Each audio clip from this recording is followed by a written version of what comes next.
Bem, boa tarde a todos, pois é uma satisfação estar aqui dando essa pequena charla, né, como se diz na minha terra, né, e a proposta, eu acho que o objetivo foi cumprido, e isso é o fundamental. Ou seja, enquanto a seminário, e a proposta, por isso se chamou seminário, nós conseguimos abordar o tema da auriculoterapia, que de uma maneira geral, no Brasil e até mesmo no Ocidente, de uma forma contemporânea, ela acaba sofrendo uma sequência de desgastes, né? Porque é como aquele telefone sem fio, né? Você, fulano fala para Beltrano, Beltrano fala para Ciclano, e aí quando vê você tem um produto final lá atrás que não se parece mais com o produto inicial, né? Então o que nós fizemos? Nós fomos resgatar a história, como é que a auriculoterapia vai ganhar força nos anos 60, 70, 80 na China, através das experiências, através do conceito da racionalidade médica da medicina tradicional, e a partir daí fundamentar a sua aplicação. Não ficar simplesmente naquele conceito protocolar, onde uma pessoa vai repetindo uma coisa, repetindo uma coisa, repetindo uma coisa, sem saber o que está fazendo. Então, a nossa principal proposta foi o entendimento da auriculoterapia. E acreditamos, eu estou plenamente convicto disso, porque foi uma satisfação ter estado esse final de semana com esse grupo de pessoas, né, que esse objetivo foi cumprido. Obviamente, é claro que necessita-se mais, necessita-se estudar mais, necessita se aprofundar mais, necessita um conhecimento maior, sobretudo pelos conceitos dentro dos parâmetros biomédicos que a auriculoterapia é desenvolvida, né? Até mesmo porque ela surge já, como eu falei para vocês, nos anos de 1960, 1970. Não que ela surja, mas o boom dela, como nos diz Carvalho, que é um autor argentino, né? Ele vai nos possibilitar esse entendimento de como é que ela foi desenvolvida e como ela foi criada, com uma influência muito grande do pensamento biomédico. Então, se eu não entendo o pensamento biomédico, eu não entendo como a auriculoterapia é praticada. Então, o que nós temos que entender, não só na auriculoterapia, mas também na acupuntura, ou a mal chamada acupuntura, é em que contexto, em que racionalidade determinado seja técnica ou determinada prática foi desenvolvida. Porque se eu não entendo a racionalidade que aquela prática foi criada, eu não vou conseguir levar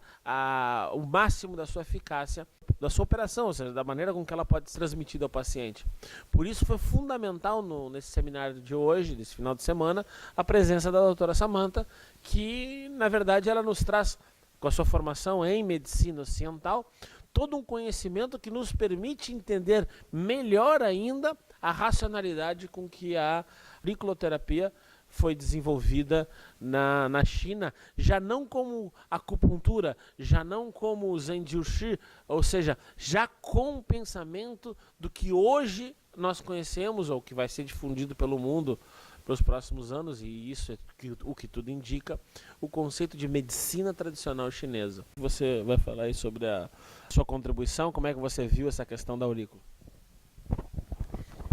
Bem, eu acho que, como você já apontou, né, se tratando de algo que vem de uma racionalidade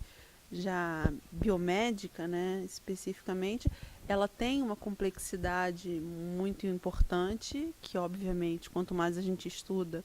existe um universo disso para se estudar. A gente buscou, né, trazer isso para uma maneira bem simples, mas o máximo que conseguimos aí de expositivo, que as pessoas realmente soubessem aquilo que estão fazendo, e isso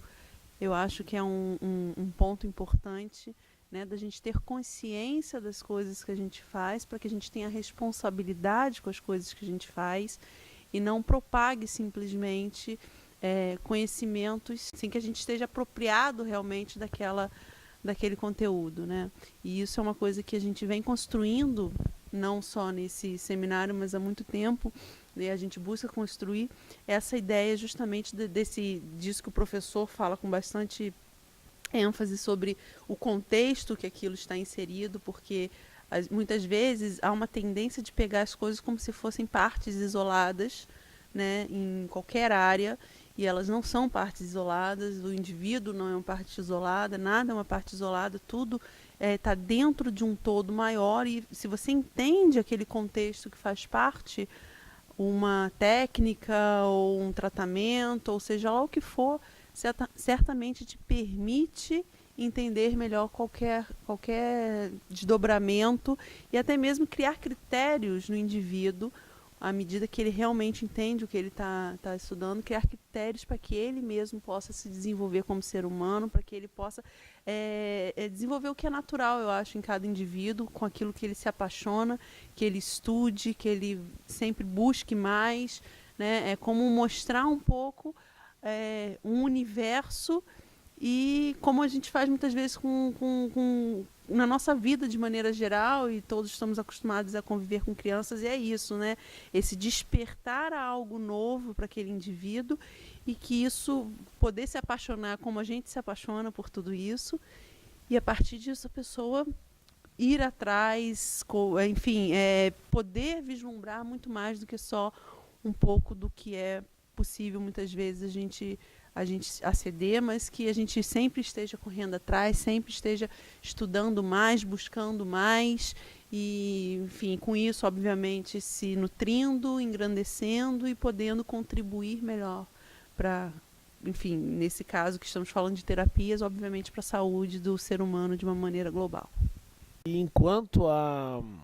o objetivo, como eu falei, eu acho que nós conseguimos atingir o nosso objetivo de maneira satisfatória, em função que era contextualizar, ou seja, entender como a auriculoterapia funciona, não simplesmente repetir modelos protocolares, né, como uma máquina de fotocópias. Nosso maior desafio esse final de semana foi que, num conjunto de umas 120 pessoas que nós tínhamos hoje aqui reunidas, né, nós tínhamos níveis de formação muito diferentes. Então, claro, isso para nós nos exigiu muito, porque nós tínhamos que dar ao mesmo tempo um conteúdo de uma maneira simples que as pessoas entendessem, mas também esse conteúdo de uma maneira que ele tivesse um caldo, uma riqueza, né, para que também pudesse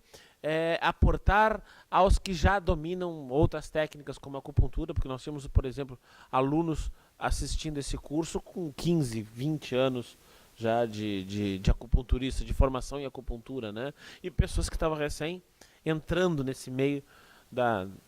medicina tradicional chinesa. Então, essa foi um dos desafios, né? Esse foi o primeiro grande desafio. E o outro grande desafio que a gente enfrenta sempre, não só no curso de aurículo, mas senão com os cursos de medicina tradicional chinesa, é a quantidade de desinformação que existe. Ou seja,